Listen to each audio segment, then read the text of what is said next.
be us, man, why you lying? That COD dub is mine. Talk a lot of shit for some people who don't beat us. You've been taking these L's ever since you were a fetus, man. What's going on, guys? Precision here, and welcome back to a brand new video. So today I'll be doing a review of the Battle Beaver Pro controller for the PS5. So let's go ahead and get straight into it. So I actually did do a video on the Scuf Reflex Pro, and that controller, I just didn't like it. I had to return it. It felt really cheap. It broke on day one when I got it. This controller feels a lot more sturdy and just feels nicer in the hand. I mean, the Scuf just felt really bad, to be honest. It was really creaky when you used to hold it. If you squeezed it a little bit, it would really make a loud sound. This controller doesn't do that much, as you can see, or not really at all. I mean, I'm squeezing it and you can't really hear anything at all. So that's good so far with this controller, is the build quality on it. So let's go ahead and move on to show you guys what features I have on this. So the only features I got on this controller were the mouse click triggers, and they're called mouse click triggers for a reason because they sound like a mouse, obviously.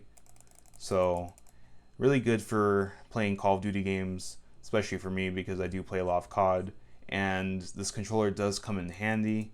And I just love how fast it is to shoot with these triggers instead of having to press a little bit more down. Now, I know people switch their shoot button to R1 and their aim to L1, but on a PS5 controller, I just don't like the way that feels. I mean, yeah, I did it years ago back on a PS3 controller for the older Call of Duty games, but it just felt right to use it that way because that's the way it was meant to be, I guess.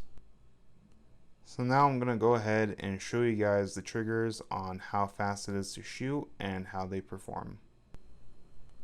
I'm also going to go ahead and compare a regular PS5 controller to show you guys the difference between both triggers. Alright, so I went ahead and I decided to switch over to my recording software for this part of the video. So now I'm going to go ahead and show you guys with a hand cam in the top right corner to show you guys how quick it is to shoot.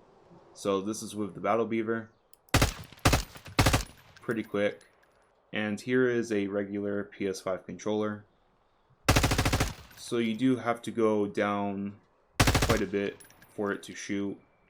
Same thing applies for the aim button. So yeah, the Battle Beaver is definitely quicker than a regular PS5 controller, as you can see.